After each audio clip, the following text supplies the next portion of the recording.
Welcome back to the Dragon Cast. We're going to take a quick break to talk about My Hero Academia and then back to all Dragon Quest all the time. A regularly scheduled My Hero break from more interesting conversation.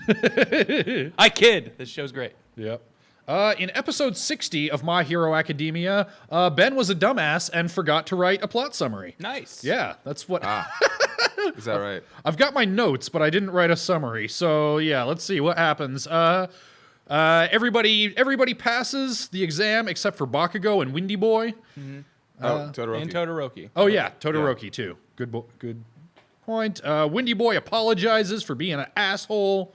Let's see. Oh, Goopy Girl was a secret villain. Turns out she's a Hagao girl. Mm-hmm. Yep. I had unfortunately, and I think a lot of people probably shared this, I had unfortunately kind of gotten spoiled on that before this. Because the video game, Toga is a playable character in it, and her ultimate move is turning into Uraraka. Like, you see her transform, so immediately it's like, okay, she has the power to turn into, wait, this girl turned into... Nothing says she couldn't turn into another... Oh, wait, this is probably her. It wasn't that. It was that she could turn into anybody. Yeah, Right. yeah. So it was one of those where I kind of started piecing together, like, well, this girl has the power to transform. We'll figure that out eventually. And then, oh, there's this weird transforming girl in the test. I wonder who that could be. Yeah. So I kind of pieced that together, but didn't want to say anything here on the show until it had been officially revealed. That's fair. Yeah. So, yeah. Who also turns into Uraraka. Weird. Yeah. Yeah. Also, All Might goes to visit, he's got a little Professor X Magneto talking in the prison scene. Yeah. Only a lot less cordial. Those two were like good old friends who wound up on the opposite sides of this issue. These guys still fucking hate each other. Yeah. There's no love lost between these two, and I feel like All Might, short of his moral code, would totally be down to just ice this guy if he had the chance. Yep. Also, big finisher, Bakugo tells Deku, hey, we got to talk about this quirk shit. They have a little conversation that ends with, now we got to fight. We got to settle this. Yeah. Not... I don't know if I was expecting it to go this way. I'm sort of disappointed. I think that I'm it in the did. same boat as you, because it's Don't like, be. because it's one of those things where like, and I, again, everyone has been kind of building up this confrontation, and it's one of those things where I think once the like, so fight me right here and now, or whatever the line was, like when I saw that, my like adult brain of like story, like, you know, story plot progression and stuff like that was like, well, this seems dumb and silly just to out of nowhere be like, so we're gonna fight because that will solve anything. Yeah. But then the shonen anime fan in me was like, oh man, this fight's probably gonna be pretty sweet. Yeah. Well, and here's the thing. Almost every time, not quite every time, but almost every time that I think, well, this is just a dumb, boring shonen cliche, this show has managed to put some kind of extra that twist on too. it. So They've not failed me horribly yet. yeah, I'm not condemning this. I want to see where they're going with it, but if nothing else, they are certainly setting up like, hey, remember when Naruto and Sasuke fought? Remember? Yeah.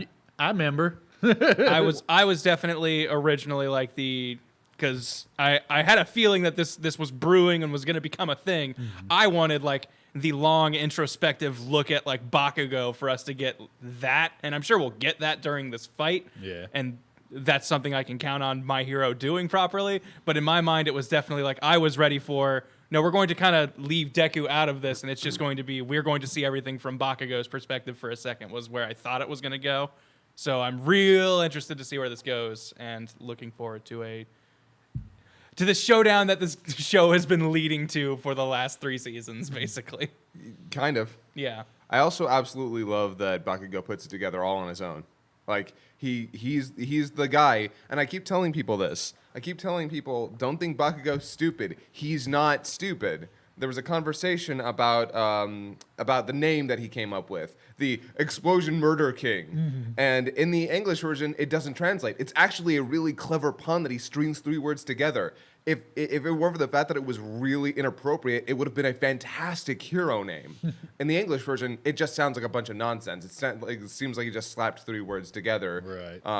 And I'm like, Bakugo is a guy who is incredibly good at what he does, incredibly smart, but he's a terrible person because He's just a sociopath. yeah, he's a little bit of a sociopath because he was raised to think that he was so good, the best, so awesome, and he tries to be the best and awesome. It's not like he fell back on his laurels because of that, but he also thought, yeah, since I try the hardest, since I'm so cool, I'm better than all of you, and so at this moment we see he's the guy who puts it all together. Out of all of his classmates, he's got the benefit. He's got an extra he knows it's not his power.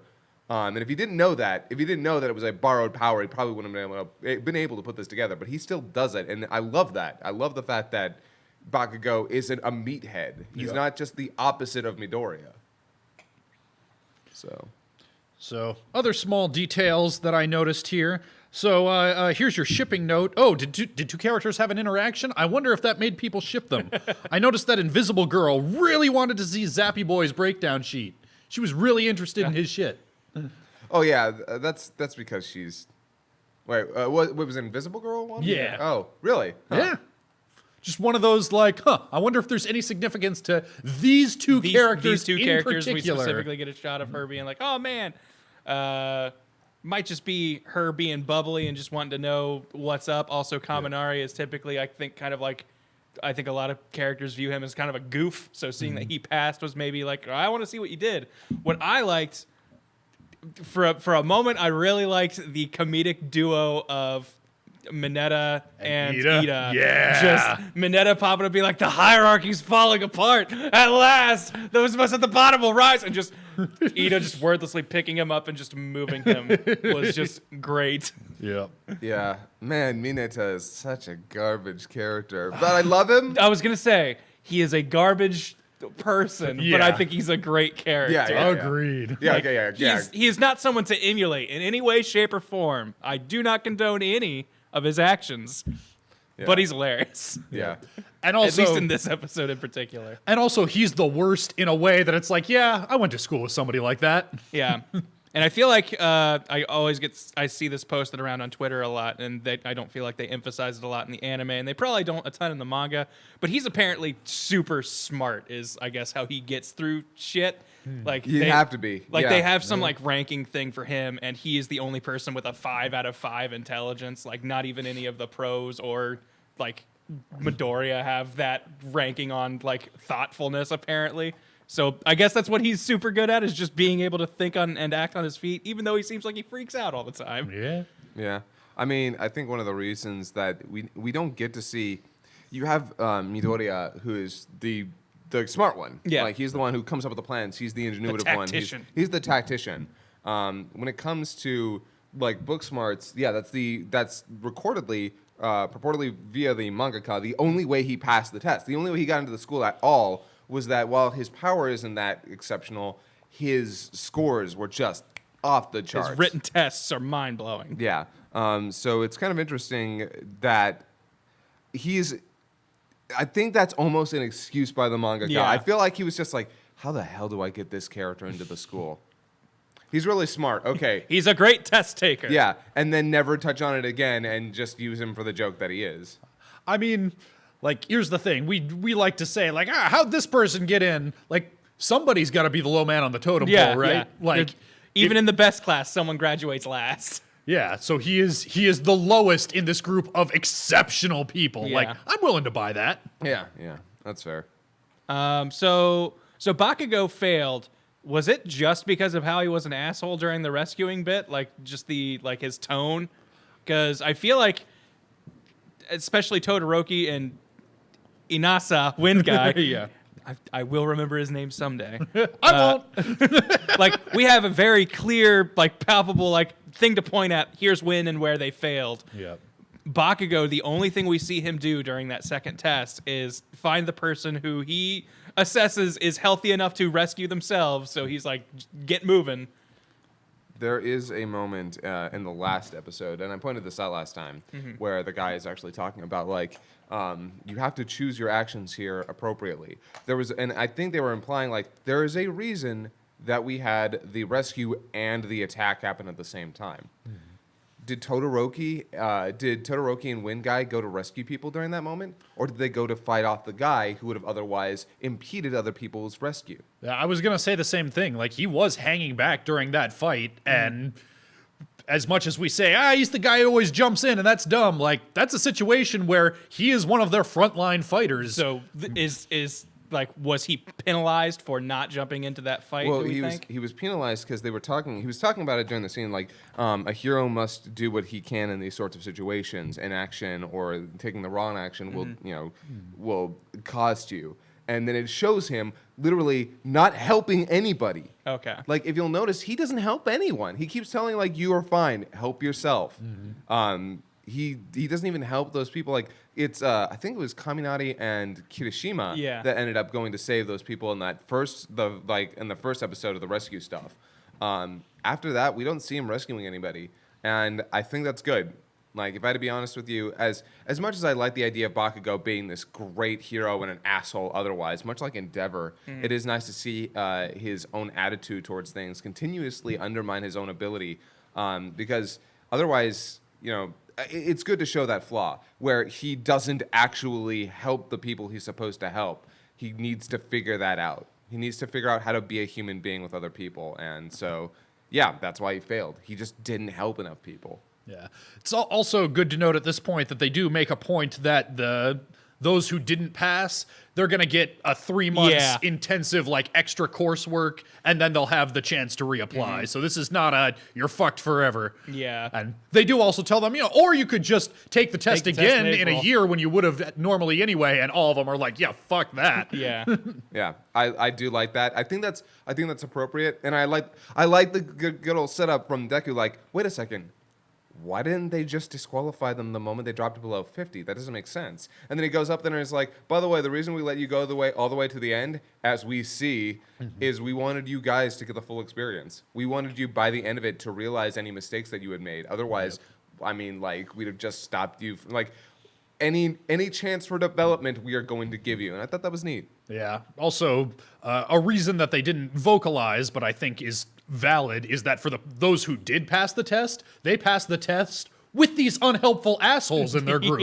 That's a circumstance that they should probably learn how to deal with. Yeah. Turns out the people who succeed won't be the only ones around in a crisis situation. So, I forget who got the... Oh, yeah, Yaoyorozu got the highest score of 1A anyway. Good girl, Yaoyorozu! Yes! But yeah, seeing everybody's test scores, I think, fucking Bakugo's like, let me see your paper. And he's like, I don't think that's how it works. That's not how it works, man. Yeah, I also, this is when they reveal who Melty Girl is, but when Deku goes up to, like, the hairy guy, he's like, what training did you guys do to hide your presence in combat? He's like, what are you talking about? That is not something, that is not on our course. That other girl? Yeah, she's been weird for the past few days. It's strange. It's like she's been a different person. Yeah. It was really...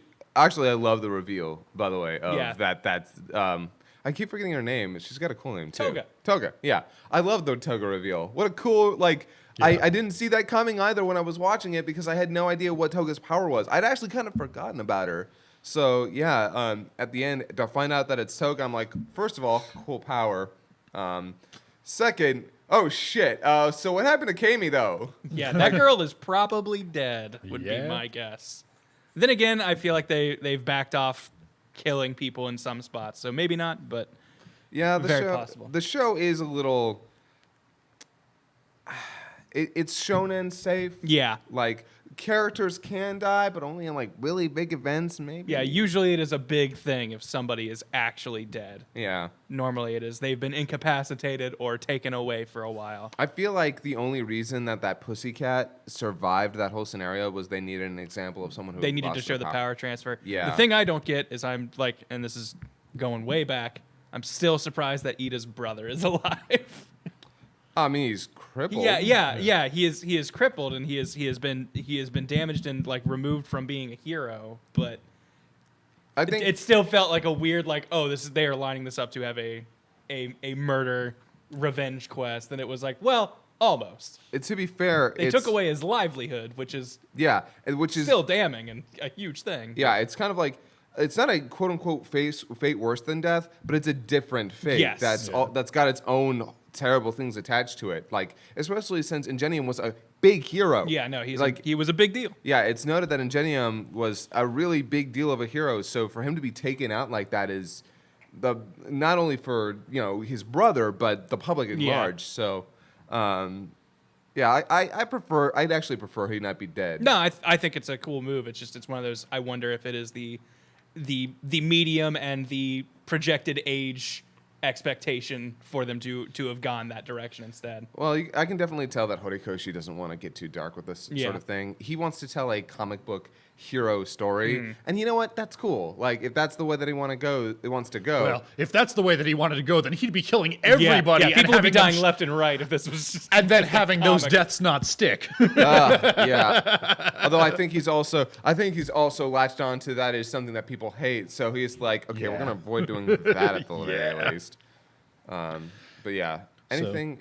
Something that we haven't talked much about at all is All Might's prison visit. Oh yeah. Because I feel like it was kind of a nothing scene, and I wonder if it's there to, speaking of characters that could easily have been killed off, but weren't, I wonder if they'll need to be around for future plot developments. Yeah. I think that might have been just kind of, hey, remember this guy? Yeah. He's hey, not All for dead. One's still kicking. He's still out there. I literally no spoilers, but I can only assume that's the reason. Like, I'm not even saying this is a person who's read ahead. Why else would you show him here? Why would you have him here? Also, I wish they had done something in this. Like, I watched it and I'm like, okay, this dialogue is like spicy, like nice spicy dialogue. Oh, hey, look how evil and calculated this guy is. He's got it down to a T what's happening on the outside without having to ask or get any kind of information.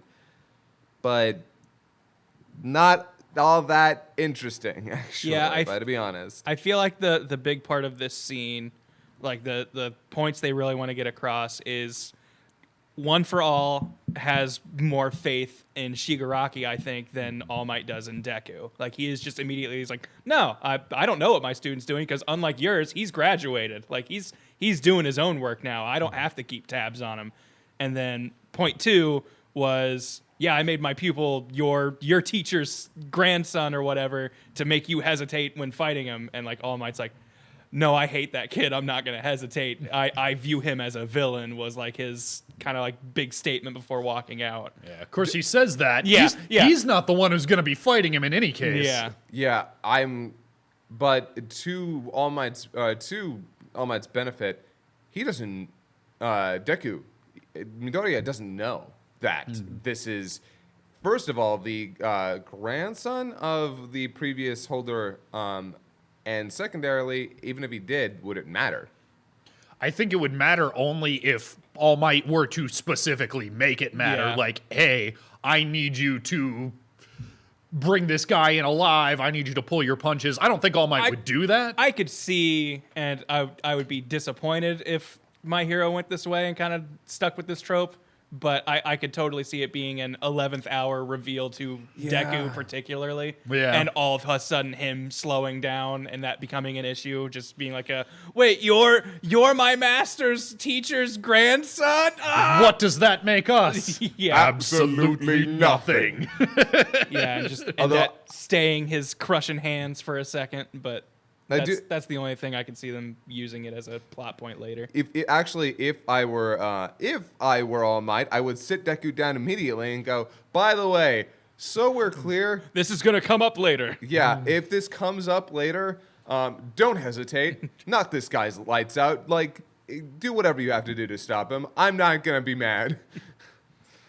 Yeah, but All Might, whatever else he is, he's the guy who kept his condition a secret from everyone. Yeah. He's the guy who didn't bother to tell Deku's legal guardian, hey, by the way, we're doing this. He's not a man for sharing information before it becomes necessary. I was gonna say, I feel like 2/3 of fiction is someone not telling someone something and things going awry. Yeah. And All Might seems to be the linchpin of, well, no one else needs to know this. So it was teased, obviously, in the fight with All for One. Do you think All Might's gonna die before the series is over? I definitely do. I would. Yeah? I would be surprised if he doesn't. Because in here, he tells All For One to his face, "I'm not going to die."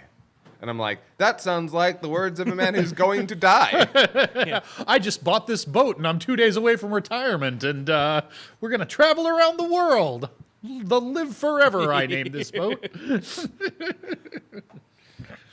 But by the way, in case this hadn't become just an entirely symbolic exercise, but I am gonna hold up this eggplant. Man, I've still got shit to talk about.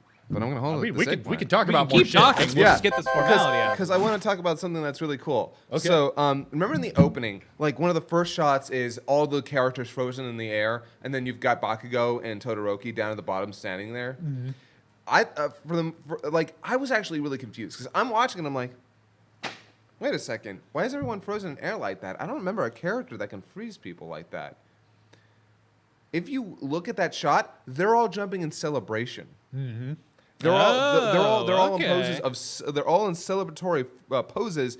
Meanwhile, you have Todoroki and Bakugo standing there solemnly. Okay. Yeah, really good. Like one of the things that I really like about the My Hero Academia openings is that they are just No, they are always tipping off what's going to be happening in the season. and they're it's- chock full of spoilers. Yeah, and like I've never like been able to catch it kind of beforehand. yeah, and that's It's always something I notice on rewatch, and I'm like, oh wait, this guy's been in this opening the whole time. Yeah, and that's why I specifically don't watch the openings very closely. I enjoy them for what they are, and I do not engage with them on more than a surface level. I like to point out, as a guy who read through all of this, I watched through it and I'm like, okay, this seemed kind of generic. Now then I watched Mother's Basement's breakdown of it. I'm like, oh, yep, here's all these stuff that I Here's why this would've opening's missed. really fucking cool. Yeah. I still don't know who the person is that has like the kind of like ugly looking teeth and like the Oh, yeah, actually, yeah, they never showed up. yeah, like I don't know if that was like a planned character who never made it, or if that's just like a really weird interpretation of like the wind guy or something. But I like, think they might be in the movie, maybe?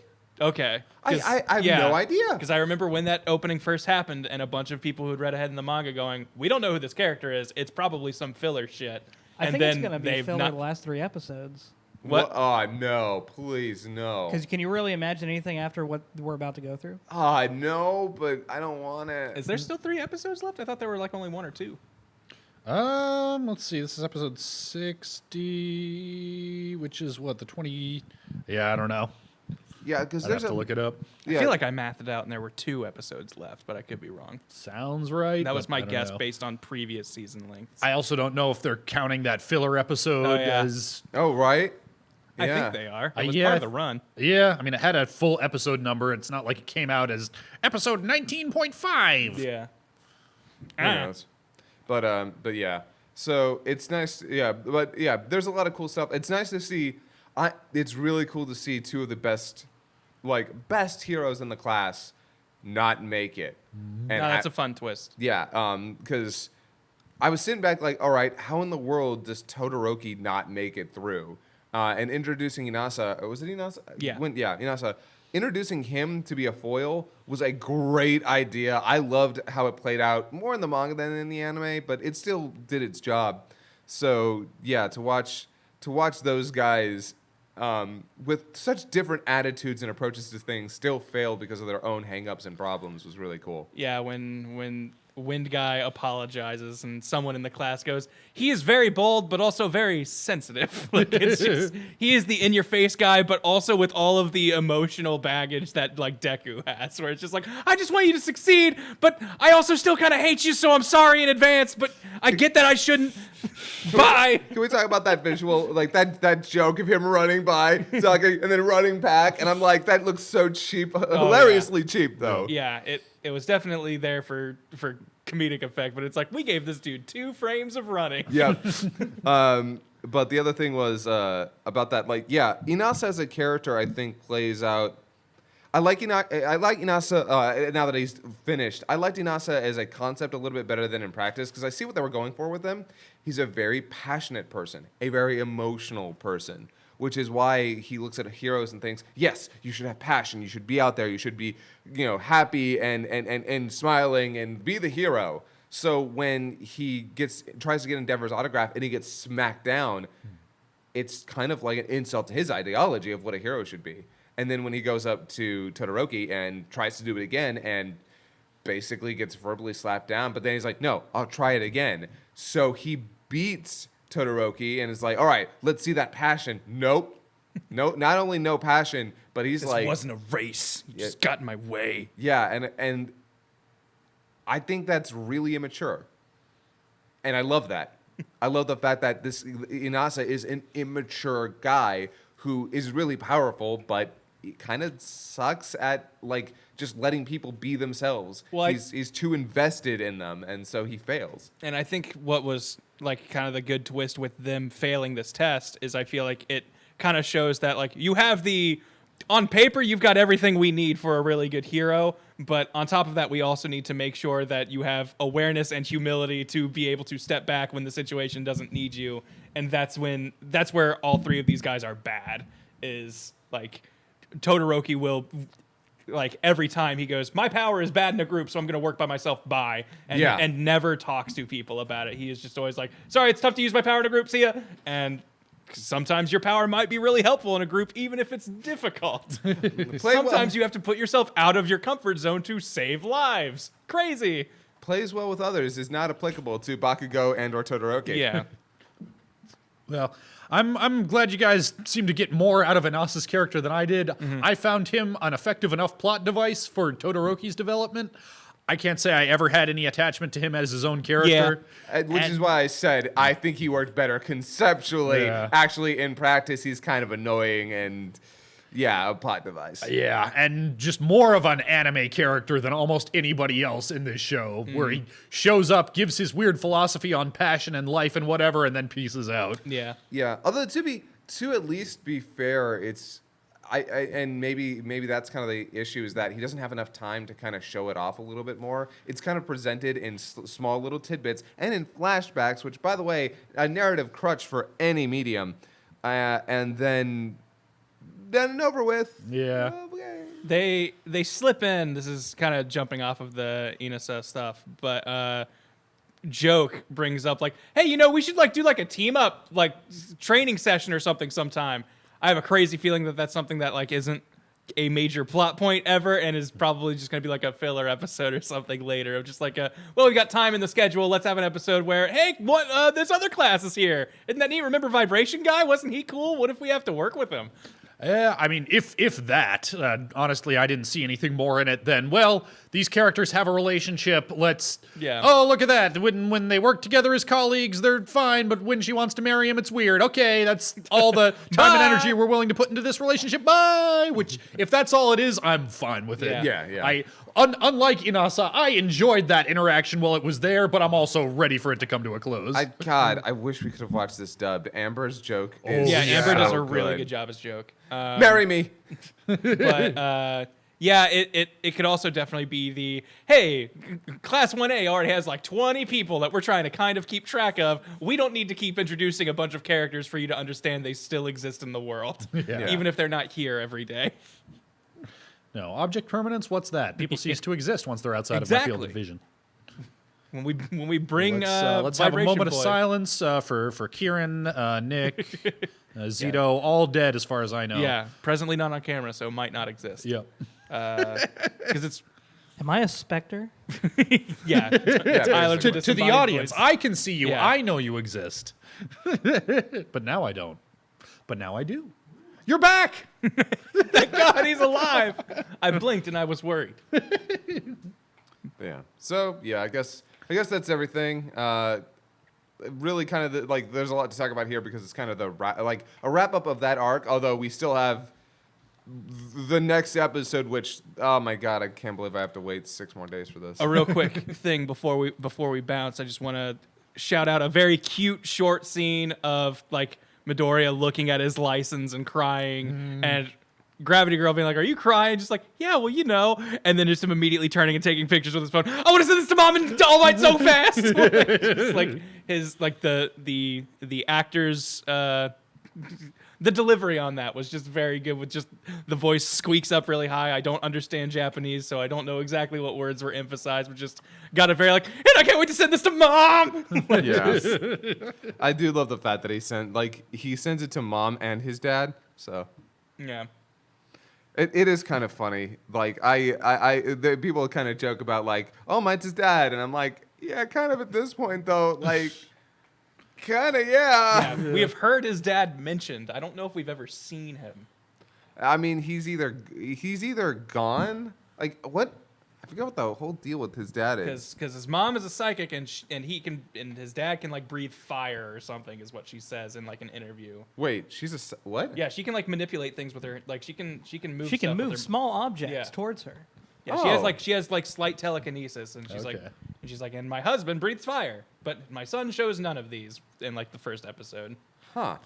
Yeah, I can't say I ever thought too hard about it beyond it can be hard to write two different characters as parents for a main character, so sometimes Yeah. they don't bother and don't really talk about it. Yeah. They've never specified any sort of, let's say, tragedy or anything with his dad, so I'm going to assume it's not like a traumatic thing for him to not be there all the time. I knew he was there. I knew what was up with Midoriya's dad a while back. Like, I remember somebody told me, or I read it somewhere, and then I completely forgot because he's a non-character. He went out for super smokes and never came back. He was busy being the fourth Hokage. Yeah, Third that's- Hokage? Whichever Hokage that A was. Hokage who died before his prime. Yep. Yeah. So, yeah. So, yep. We will see you next time. Maybe we'll have a new Hokage by next week. We knows? don't know. Stuff can happen in a week. We'll find out. Bye, everybody. Later.